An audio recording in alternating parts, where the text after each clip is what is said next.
Gunung Merapi, sebuah nama yang ketika diucapkan membawa dua perasaan sekaligus, kekaguman akan keindahannya yang memukau dan ketakutan akan amarahnya yang mematikan.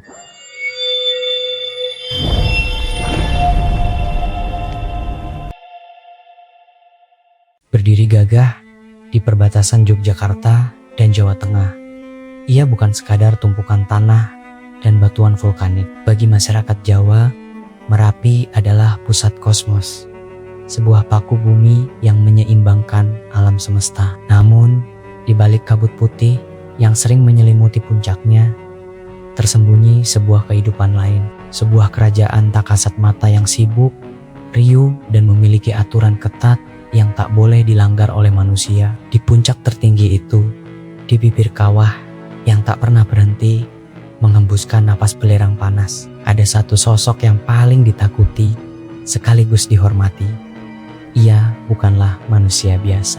Ia adalah entitas gaib yang memegang mandat tertinggi atas hidup dan matinya gunung ini. Sosok itu dikenal dengan nama Eyang Sapu Jagat. Banyak pendaki atau warga sekitar yang mengaku pernah merasakan kehadirannya, bukan dalam wujud fisik yang nyata, melainkan melalui getaran tanah yang aneh, bau kemenyan yang mendadak menyerbak di tengah hutan, atau bayangan hitam besar yang berdiri tegak di tengah kepulan asap Wetus Gembel.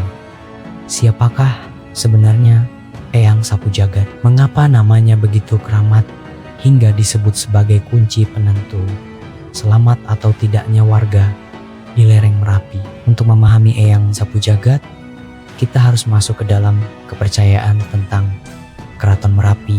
Konon, Gunung Merapi adalah sebuah kerajaan gaib yang memiliki struktur pemerintahan layaknya keraton di dunia manusia. Kerajaan ini dipimpin oleh Eyang Merapi sebagai raja, namun pelaksanaan tugas hariannya dibagi kepada para punggawa. Ada Kiai Petruk yang bertugas memberi peringatan dini. Ada Nyai Gadung Melati yang menjaga kesuburan tanaman di lereng gunung, dan ada Eyang Antaboga yang menjaga keseimbangan dasar bumi.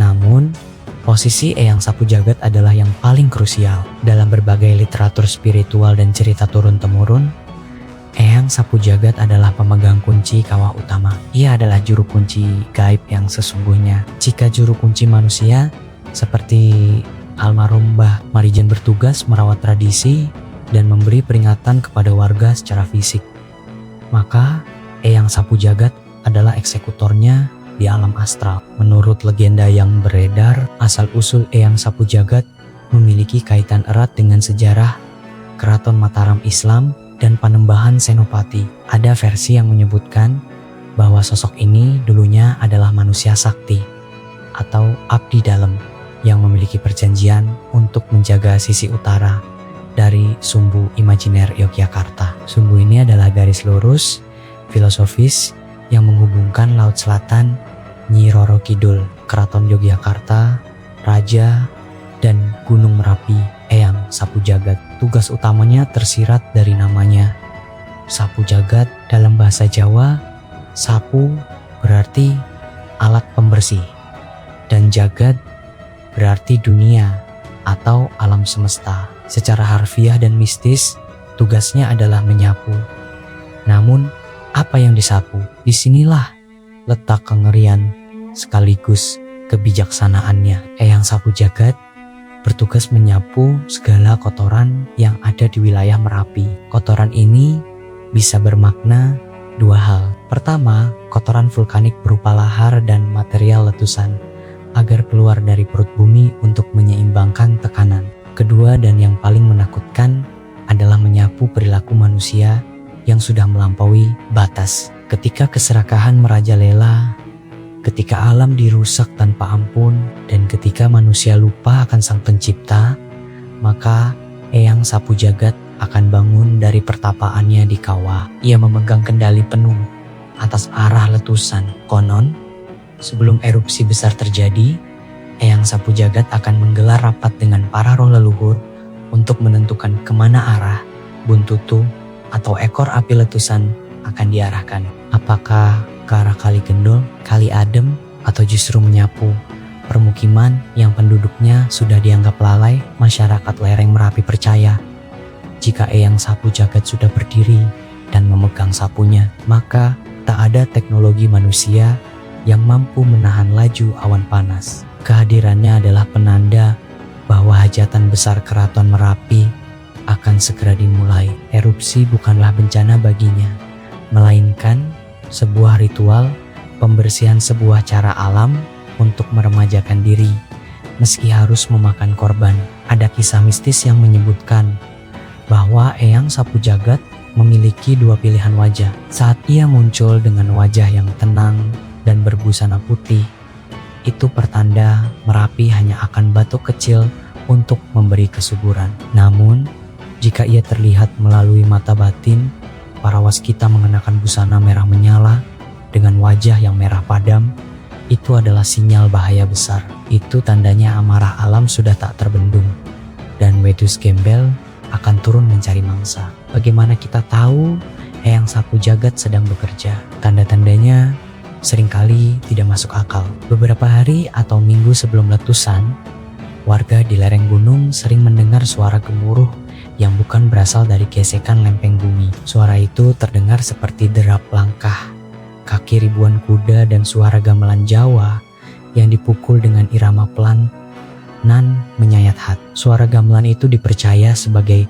airingen pasukan Eyang Sapu Jagat yang sedang bersiap. Fenomena ini sering dikaitkan dengan lampor atau pasukan arwah. Dikatakan bahwa Eyang Sapu Jagat tidak bekerja sendirian. Ia dikelilingi oleh pasukan gaib yang siap menjemput siapa saja yang ditandai. Kisah nyata yang sering terdengar adalah pengalaman para pendaki yang tersesat di Pasar Pubra, sebuah area bebatuan luas di bawah puncak yang dipercaya sebagai pasar para lelembut. Di sana, jika seseorang bersikap tidak sopan, berkata kotor, atau merusak alam, mereka bisa ditegur langsung oleh Eyang Sapu Jagat. Teguran itu bisa berupa linglung, melihat pemandangan pasar yang ramai di tengah kesunyian gunung, atau bahkan tidak pernah kembali lagi. Masyarakat percaya Eyang Sapu Jagat sangat membenci kesombongan. Gunung Merapi bukan tempat untuk ditaklukkan.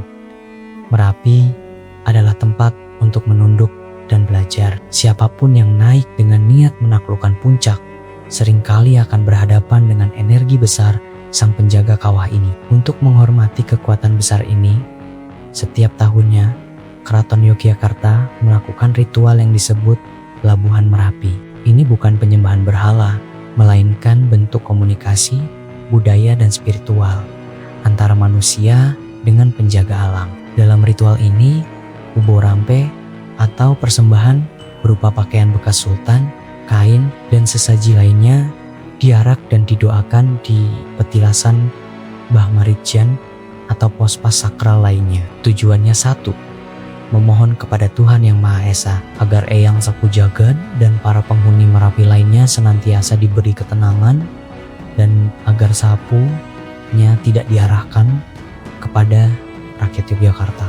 Ini adalah bentuk diplomasi tingkat tinggi antara dunia manusia dan dunia gaib. Masyarakat setempat sangat memegang teguh unggah-ungguh ini. Mereka tidak berani menyebut nama letusan dengan kata kasar. Mereka menyebutnya, "Simbah lagi punya gawe kakek sedang punya hajatan." Rasa hormat inilah yang membuat mereka peka terhadap tanda-tanda alam. Mereka tahu kapan harus lari dan kapan harus bertahan.